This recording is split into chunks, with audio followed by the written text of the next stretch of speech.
50 दिन बीत गए हैं। इंतजार इन्हीं 50 दिनों का था, क्योंकि प्रधानमंत्री जब भी हम सबको संबोधित करते थे तो वो कहते थे 50 दिन का वक्त दे दीजिए।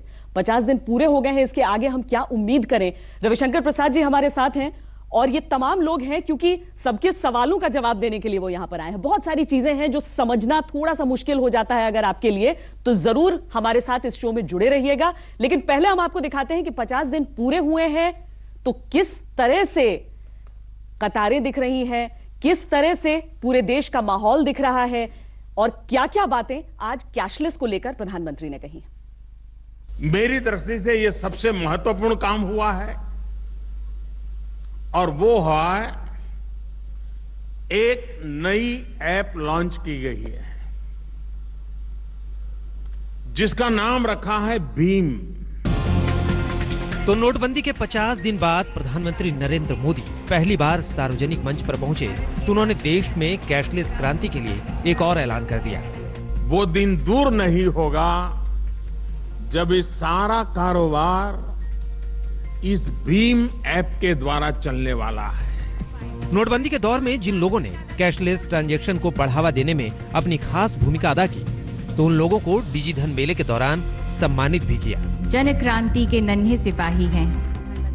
नोटबंदी से पैदा हालात को सामान्य करने के लिए प्रधानमंत्री नरेंद्र मोदी की मांगी 50 दिन की मियाद पूरी हो गई है, लेकिन हालात पूरी तरह सामान्य हो गए हों ऐसा नहीं है। बैंकों में कतारें कम हुई हैं, लेकिन खत्म नहीं हुई। एटीएम से पैसा निकल रहा है, लेकिन सभी एटीएम पहले जैसे चल रहे हों ऐसा भी नहीं है। यानी हालात सामान्य करने के लिए सरकार को अभी खासी मशक्कत करनी होगी।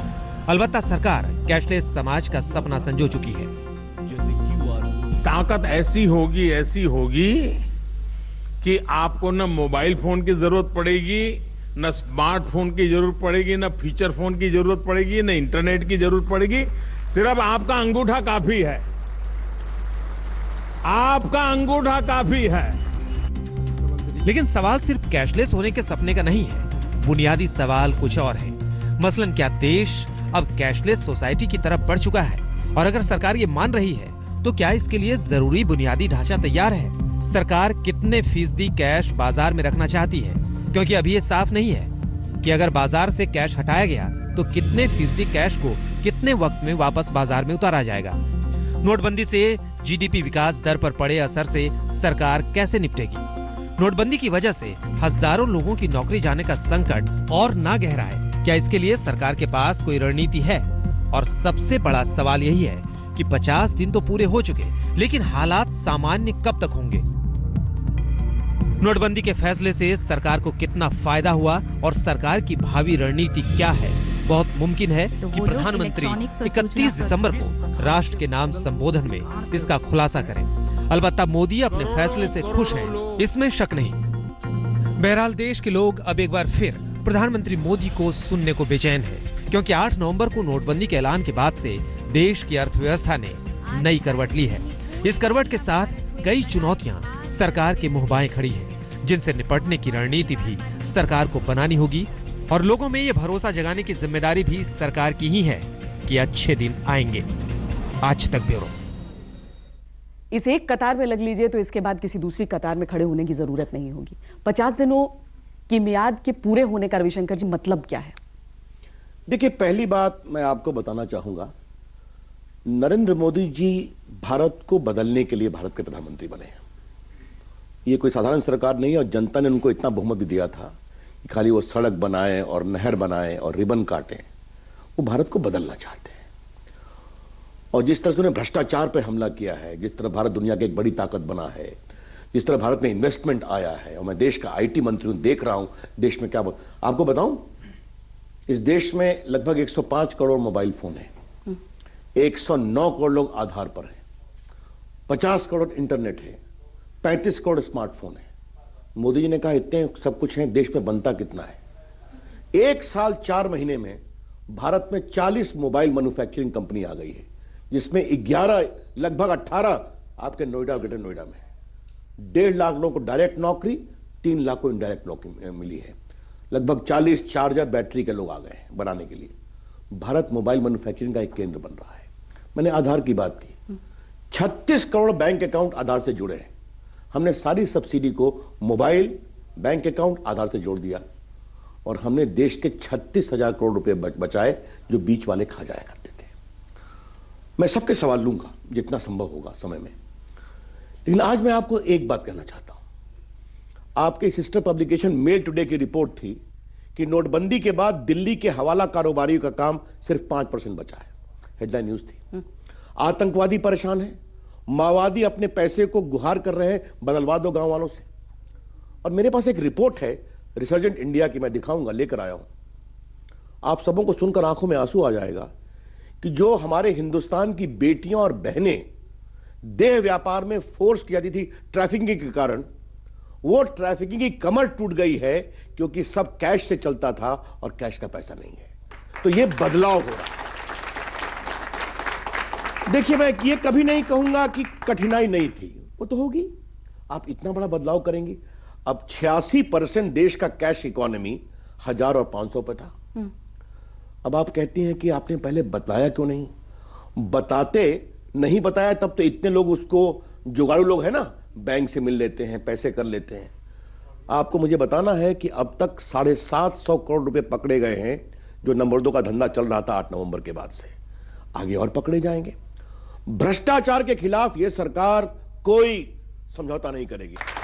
लोगों से इसीलिए भी सिर्फ सवाल आपकी तरफ से नहीं बल्कि राय भी ये जानना चाहूंगी कि जब से कैशलेस की बात कही गई है, समस्याएं अगर खास तौर से किसी को आई हो तो क्योंकि उसे उस संदर्भ में समझना ज्यादा आसान होगा। पहला और मैं एक रिक्वेस्ट और करूंगा, अगर आपके पास कोई सुझाव हो तो वो भी हमें आप दीजिए ताकि हम ऊपर में उस सुझाव पर कार्रवाई करें। मेरा प्रश्न नहीं है, मेरा एक अनुभव है। मैंने एटीएम की लाइन देखी, काफ़ी ज़्यादा थी, 1.5-2 घंटे लग रहे थे। तो मैंने कहा क्यों ना अपना एटीएम कार्ड यूज़ किया जाए। मुझे कॉन्टैक्ट लेंस खरीदने थे तो मैंने 1100 रुपये का पेमेंट किया उनको और मुझे काफ़ी अच्छा लगा। उस दिन के बाद मैंने 4-5 ट्रांजेक्शन किए हैं, सारे कैशलेस किए हैं। वो आपका पहला ट्रांजैक्शन? हाँ, पहला ट्रांजेक्शन था और मैंने कभी नहीं किया। सुना था, मुझे सारी नॉलेज भी है, लेकिन कभी नहीं किया, फर्स्ट टाइम किया। अभिनंदन आपका।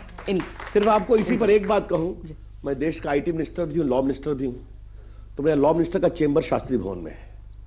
तो तीसरे दिन मैंने देखा कि सामने एक पकौड़ा बेचता है, उसने अपने ऊपर लगा दिया यहां डिजिटल पेमेंट भी स्वीकार होता है और उसने कई मोबाइल वॉलेट को लगा दिया। ये हिंदुस्तान है, ये समझने की जरूरत है। मैं एक आम महिला हूँ, गाड़ी वाड़ी चलाना नहीं जानती, 3 पहिए वाली रिक्शा पर ही ज़्यादा चलती हूँ। जब मैं उसको नोट दिखाने लगती हूँ वो रोने लग जाता है, बहन जी पहले स्मार्टफोन दे दो। मेरा अनुभव कुछ ऐसा है। अब मैं क्या करूँ? पेटीएम लेकर जाती हूँ, उसमें जब पेटीएम जो कंपनी अब चालू हुई है, हमारे फ़ोन्स में आई है, जब भी मैं उससे पैसे ट्रांसफ़र करती हूँ एक आध बार तो हो जाते हैं, अगली बार बीच के पैसे कहाँ जाते हैं मुझे समझ नहीं आता। अब मुझे तो पेमेंट करनी है, फिर मैं अगले पैसे पे करती हूँ, बीच के पैसों के लिए दिमाग ढूंढती रहती हूँ कहाँ गए कहाँ गए कहाँ गए। इसलिए मेरी समझ में डुप्लीकेट ट्रांजैक्शन। मैं आपको एक बात बता रहा हूँ, ये थोड़ा सा अभ्यास का भाव होता है, ठीक है ना। अब देखिए, आज PM ने अपने भाषण में कहा मैं आधार को भी हैंडल करता हूं। हम एक आधार इनेबल्ड पेमेंट करने जा रहे हैं और बहुत छोटी सी बात होगी, आपके पास अगर मोबाइल फोन नहीं भी है तो दुकानदार के पास स्मार्टफोन है, इसमें हम लगा देंगे एक बायोमेट्रिक्स। अपना आधार कार्ड का नंबर दीजिए, अंगूठा दबाइए, 200 रुपए ट्रांसफर करना है, ट्रांसफर हो जाए। यानी हमें मोबाइल की जरूरत नहीं है, मतलब एज ए कस्टमर आपके पास नहीं हो तो कोई बिल्कुल नहीं। तो बस दुकानदार के पास होगा, आप आधार नंबर दीजिए, आपका बैंक अकाउंट आधार से होना चाहिए। तो ये अभ्यास की बात है। एक बात जो आपने बात कही ना कि अगर आपका 2-2 बार पैसा दिया वो नहीं वापस आया, इसका स्पेसिफिक केस हो तो हमें बताइए डिटेल्स के साथ। मैं स्वयं मोबाइल वाले कंपनी को बताऊंगा, इसकी चिंता करो, अपना नंबर भी दीजिए, मैं उनसे कहूंगा कि आपकी शिकायत का निराकरण करें। देखिए, एक बात मैं आपसे जरूर कहना चाहूंगा, ये हम देश की ओर एक नए तरीके से आगे बढ़ रहे हैं। और आपने रिक्शे वाले की बात कही तो मैं एक रिक्शा ठेले वाले की बात कहना चाहूंगा। मेरा इलेक्ट्रॉनिक निकेतन में दफ्तर है दिल्ली में, स्कोप कॉम्प्लेक्स में। तो वहां से निकला, सामने एक स्ट्रीट लाइट है, तो लुक गए। तो एक ठेला वाला एक मोबाइल से बात कर रहा था और दूसरे को होल्ड कराया हुआ था और लाल बत्ती जली हुई थी। तो मेरे सिक्योरिटी बैठते हैं, हमने कहा रुको मुझे देखने दो। एक को उसने कहा आपका माल मैं लेके आ रहा हूं, आप शांत रहिए, और दूसरे का कहा कि आपका माल डिलीवर कर दिया। अब देखिए, उसको किसी ने बताया नहीं, उसको यह समझ में आ गया कि मुझे अगर अपना काम ईमानदारी और बढ़िया से करना है, मुझे मोबाइल पर रहना है। और आज जिन हमने व्यापारियों को पुरस्कृत किया है उसमें हमने एक गरीब बढ़ई को पुरस्कृत किया है झारखंड के एक गांव से, जो रुपए से पेमेंट कर रहा है। तो हिंदुस्तान बदल रहा है, लेकिन आपकी कठिनाई है, इसकी हम चिंता करेंगे और आस्ते आस्ते ठीक हो। डिजिटल को हम बढ़ावा दे रहे हैं, तो डिजिटल जैसे जो हैकर्स हैं वो हमारी सारी डिटेल चुरा लेंगे, तब उसके लिए आप क्या प्रावधान कर रहे हैं? कभी बैंक अकाउंट से कुछ चोरी हो जाता है, कभी तो बहुत सारी जो डिटेल्स की जो चोरी हो रही है हमारे, उसको कैसे रोकेंगे आप? देखिए, मोदी जी का निर्देश है कि हमें साइबर सिक्योरिटी को मजबूत करना है। उन्होंने कहा था साइबर वॉर रक्तविहीन क्रांति है। आपको बताएं हमने क्या क्या कार्रवाई की है। हमारे यहाँ एक सर्टिन है इमरजेंसी रिस्पांस टीम, उसमें हमने डिजिटल पेमेंट का अलग से विंग बनाया है। हमने निर्देश दिया है सारे बैंकों को कि आपके साइट पर अगर कोई अनयूजुअल मूवमेंट दिखाई पड़े हमें आप रिपोर्ट करिए। हमने लगभग साइबर ऑडिटर्स की एक बहुत बड़ी लिस्ट बनाई है, बैंकों को कहा है अपने यहाँ एक रखिए। फिर हम ड्रिल करते हैं, ट्रेनिंग करते हैं, ये सब काम कर रहे हैं। अगर आपको अपने सिस्टम के उपयोग पर कभी भी साइबर सिक्योरिटी संबंधी कोई चुनौती मिलती है, हमें बताइए, हम निश्चित कार्रवाई करेंगे और मिलकर उसको दीवारों को और मजबूत करेंगे। हम भारत में जो अभी साइबर सिक्योरिटी है उसे किस स्तर का माने? देखिए, अब ये तो मैं कभी नहीं कह सकता कि वो दीवार बिल्कुल कभी भी कोई उसको छू नहीं सकता। हम उसको रोज बरोज मजबूत कर रहे हैं। दुनिया के साथ हमारा कोऑर्डिनेशन और हो रहा है। और आपसे मैं इतना कह सकता हूं कि अगर वो डाल है तो हम पात हैं। इतना ही देश को मैं कह सकता हूं। हमारे लोग, और कभी हमारे आपको जानने का अवसर नहीं मिलेगा, लेकिन हमारी एक सर्टिन का सिस्टम है जहां 24 घंटे हिंदुस्तान के नौजवान, बड़ी हमारी बहनें भी हैं, वो पूरे वर्ल्ड के मूवमेंट को वॉच करती है। जैसे एटीसी चलता है, उसको हम और मजबूत कर रहे हैं। मेरा सवाल ये है कि आपने इतनी बार बोला देश बदल रहा है, शायद धुंध की वजह से मुझे बदलता दिखाई नहीं दे रहा। मैं यात्राएं बहुत करती हूँ, मैं महिलाओं से मिलती हूँ, 9 तक गिनती तो उन्हें आती नहीं है। साक्षरता के नाम पर सिर्फ उन्हें अपना नाम लिखना आता है। हम उनसे कैसे उम्मीद कर सकते हैं कि वो कैशलेस डील करेंगे? देखिए, आपकी बात का थोड़ा मैं सख्त जवाब देता हूं और आप बुरा नहीं मानिएगा। आजादी के बाद से हिंदुस्तान को देखने का दो नजरिया है। कुछ नहीं हो सकता, देश में बहुत गरीबी है, बहुत निरक्षरता है। दूसरा नजरिया है बदलाव को समझो। ये जो मैंने बैजंती देवी की बात कही, वो निरक्षर थी, आज वो माउस से कैसे काम कर रही है। मैंने बिहार के बोध गया में दलित महिलाओं को कॉमन सर्विस सेंटर की 1 महीने की ट्रेनिंग कराई, और जब मैं उनको पुरस्कार देने गया तो उनका घूंघट यहां से यहां आ गया था। यह है माउस की ताकत। और वो कैसे, ये जो हमारी अजमेर की, राजस्थान की महिला जो आज आई थी, जो ट्रेन कर रही है बंजारों को, उसको देखिए। तो ये सब अपने जीवन को बदल रहे हैं। हमारी दिशा वर्कर जो है, हेल्थ वर्कर जो है, वो कैसे इसमें काम कर रही हैं। तो ये मैं नहीं कहता हूं कि साक्षरता की कमी नहीं है, लेकिन लोग उसके बावजूद अपने को मजबूत कर रहे हैं, एक बात। और जो मैंने अभी कॉमन सर्विस सेंटर की बात की, ई कॉमर्स की बात की, मैं आपसे इतना ही कहूंगा कि मेरा आपसे एक आग्रह है कि आप स्वयं भी डिजिटल पेमेंट सीखिए और ऐसी 4-5 महिलाओं को सिखाइए जो शायद साक्षर नहीं है, तो देश का बदलाव ऐसे है।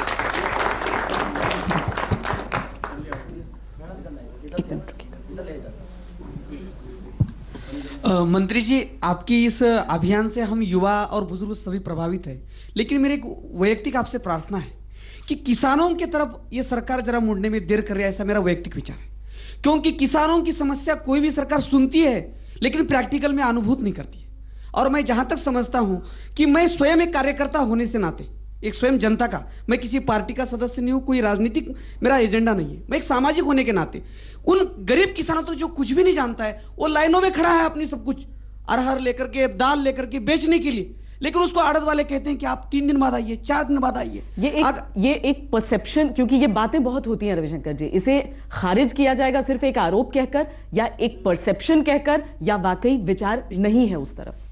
तो मैं ये चाहता हूं कि आप इसके जवाब लिए किसानों के लिए थोड़ा सा मदद करें। देखिए, पहले बात मैं बता दूं, मोदी जी जब प्रधानमंत्री बने थे तो उनका पहला भाषण क्या हुआ था संसद में कि मेरी सरकार गरीबों के लिए जिएगी, किसानों के लिए जिएगी। किसानों की चिंता बहुत स्वाभाविक है। हमने क्या क्या काम किया आप देख लीजिए। ये जो किसानों के लिए फसल बीमा योजना लाई गई, वो क्या है? 2% देकर आप अपनी फसल को इंश्योर करा सकते हैं, और आपकी फसल अगर घर में भी बर्बाद हो गई, पानी आ गया, लगी हुई आपने काटा नहीं, तब भी आपको होगा। ये नेचुरल कैलामिटी में हमने 50% कॉम्पनसेशन किया।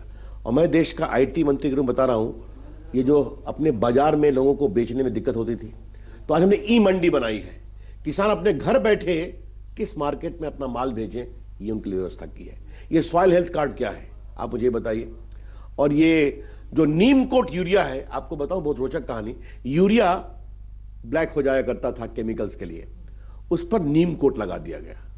आज इसके कारण उसका ब्लैक होना बंद हो गया और लाइन यूरिया की खत्म हो गई। तो काफी कुछ काम किया है और करने की जरूरत है। और एक बात आप जान लीजिए, इतना हल्ला हुआ कि नोटबंदी से परेशानी होगी, आपको जानकर खुशी होगी कि इस बार बुआई 65% रबी में आगे बढ़ी है। अभी लेटेस्ट रिपोर्ट है 10 दिन पहले की। तो भारत का किसान चुनौती को स्वीकार करता है। और एक बार जरा जमीन पर जाकर देखिए, सभी तो नहीं लेकिन भारत के किसान कितने डिजिटली प्लेटफॉर्म का उपयोग कर रहे हैं, इसको भी देखना चाहिए। रविशंकर जी, एक बात चूंकि उन्होंने जिक्र भी किया था कि डुप्लीकेट ट्रांजैक्शंस हो जाते हैं कई दफा, तो उसमें हमें याद आता है कि मोबाइल फोन का सिग्नल भी कमरे में एक खास जगह पर, एक खास एंगल पर आता है। और कई तस्वीरें हमने ऐसी देखी कि डिजिटल पेमेंट लेना था तो पेड़ पर एक जगह चढ़कर लोगों को करना पड़ रहा था क्योंकि वहीं पर सिग्नल आ रहा था। तो ये आपके उस कैशलेस ढांचे में कहां पर जगह पाता है? आपने बहुत सही कहा, कनेक्टिविटी को मजबूत करना पड़ेगा और इसमें आपके भी सहयोग की अपेक्षा होगी, आपके भी सहयोग की अपेक्षा होगी। क्योंकि मैं देश का पहले टेलीकॉम मंत्री रहा हूं, लगभग 13 लाख आज देश भर में टावर्स हैं, बीटीएस हैं, टावर्स हैं। इसको हम और आगे बढ़ा रहे हैं। लेकिन थोड़ा समस्या क्या होती है, टावर लगाओगे कैंसर हो जाएगा, सलाह होता है ना। इस नोएडा में एक बार एक सज्जन थे, वो पदाधिकारी बन के आए थे, कहा सभी छतों से टावर हटा दो। तो हमने कहा एक निर्णय, मैं टेलीकॉम मंत्री था, तो हमने कहा आगे से यहां जितने रिटायर्ड सेक्रेटरी रहते हैं वो फोन की शिकायत करें, उनका फोन मत लेना। समझिए आप, 2 दिन में निर्णय बदल गया। आज मैं आपके माध्यम से देश से एक सवाल पूछना चाहता हूं।